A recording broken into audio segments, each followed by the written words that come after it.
Allez, on reprend notre apprentissage. Dans la vidéo précédente, on a suivi le guide beginner. Je vais fermer tout ça. D'ailleurs, le projet ici, on peut le fermer. Clic droit, close. Je vous donnerai pas les sources de cet exemple, puisque c'est l'exemple beginner. Je ne vais même pas l'enregistrer chez moi, hein. Donc là, je ne l'ai pas enregistré. Du coup, ici, c'est perdu. Lorsqu'on ne sauvegarde pas, les projets sont perdus. C'est vraiment lorsque vous créez le fichier sur votre ordinateur que la sauvegarde se fait. Toujours dans les exemples de projet, je vais sélectionner cette fois-ci le Make Platform Game.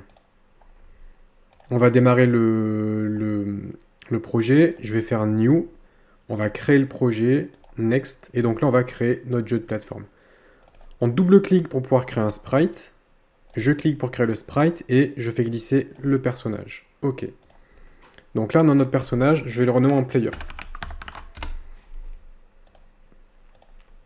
Voilà, on va lui ajouter un behavior. Donc on ajoute le behavior. Et cette fois-ci, on va lui ajouter le behavior plateforme.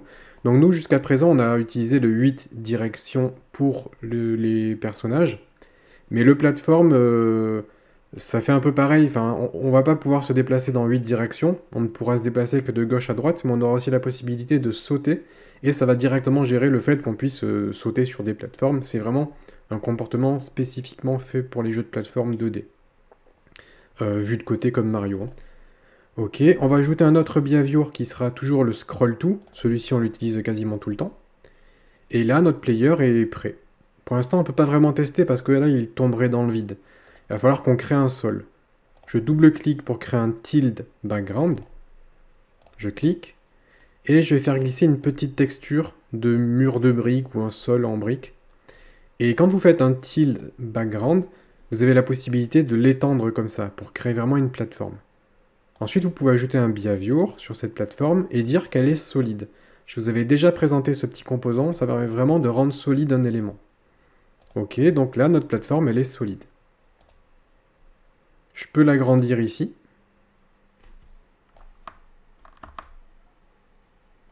Et on peut même faire, on peut même voilà, faire un CTRL-C, CTRL-V pour copier la plateforme. Et ça marche, on peut comme ça créer autant de plateformes qu'on le souhaite. Suivant, on va tester. Donc là, je lance le jeu, et je peux me déplacer avec les flèches de mon clavier, et sauter avec la flèche du haut. Donc voilà, on a un petit personnage qui se déplace et qui peut sauter de plateforme en plateforme. Ça marche. Très bien. Bon, là, il y a un petit problème. On va pouvoir faire des ajustements.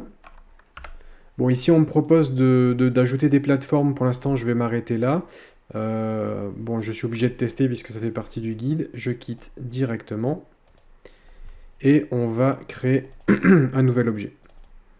Je vais ajouter un objet sprite que je vais créer ici. Et cette fois-ci, l'objet, ça sera une petite pomme.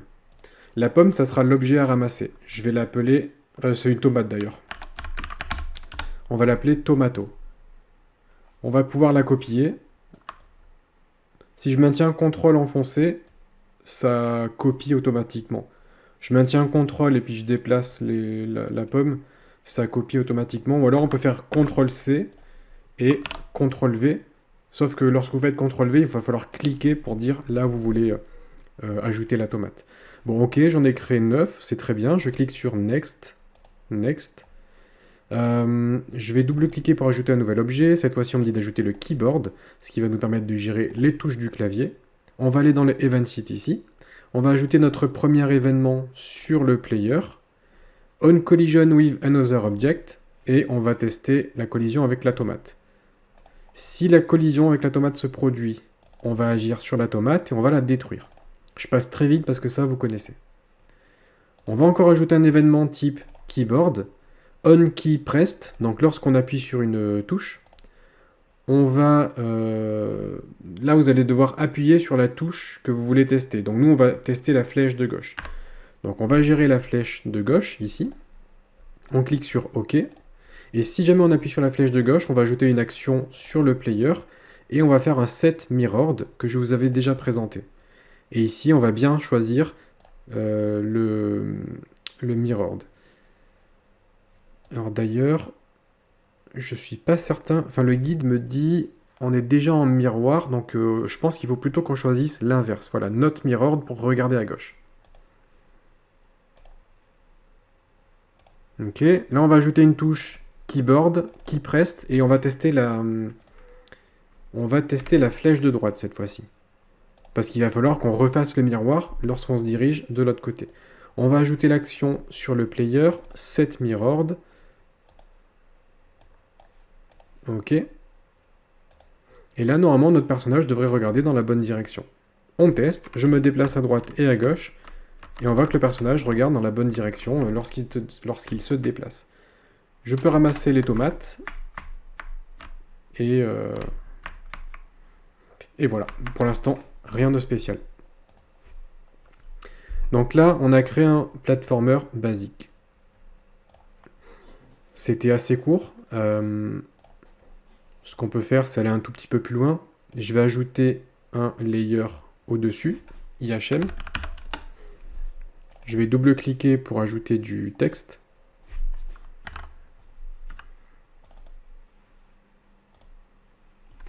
Donc le layer IHM, je vais le mettre en parallaxe 0.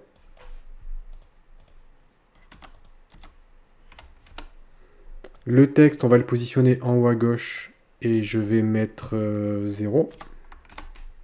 Voilà. Là, je vais créer une nouvelle variable que j'appelle tom. Ça correspond au nombre de tomates.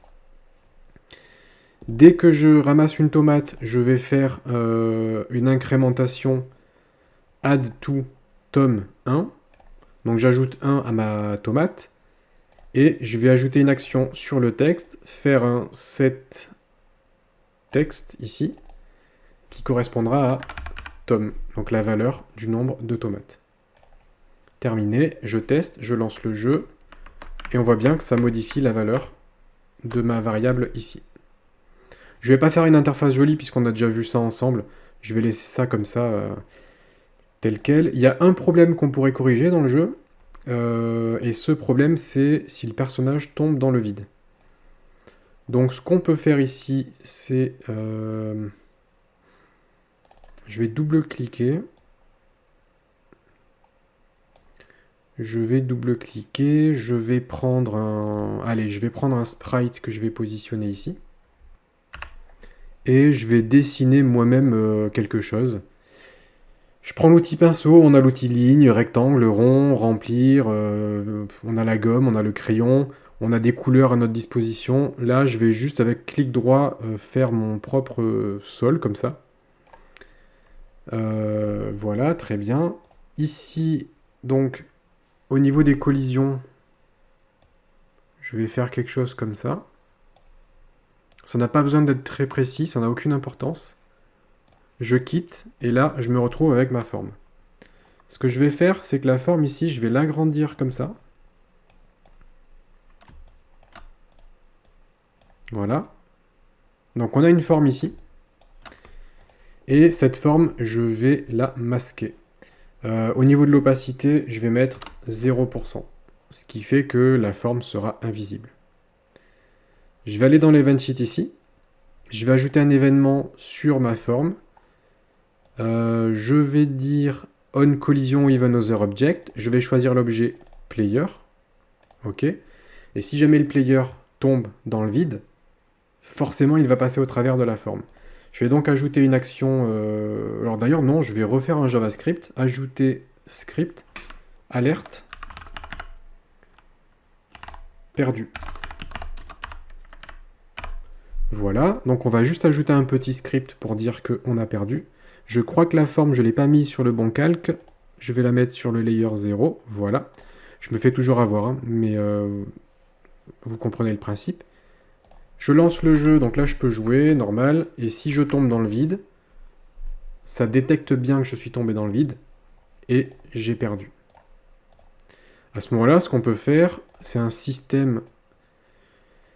et je vais faire un restart layout, ce qui va me permettre de relancer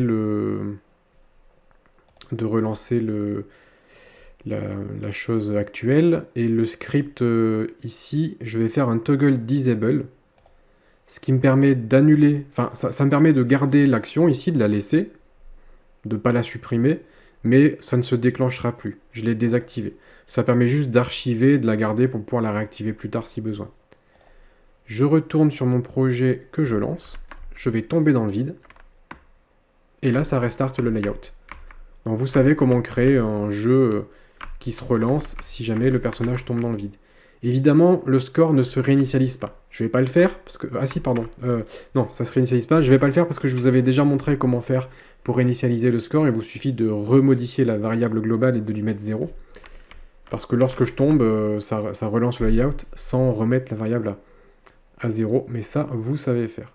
Bon, voilà à peu près pour ce guide. On est allé un tout petit peu plus loin que ce guide. Encore une fois, pour le coup, je ne vous donnerai pas les sources de celui-ci parce que je vais directement supprimer le projet. C'est des projets vraiment très très simples que vous pouvez faire en quelques minutes. Donc voilà, c'est vraiment juste pour s'entraîner un petit peu avec ces guides. C'est tout pour cette vidéo.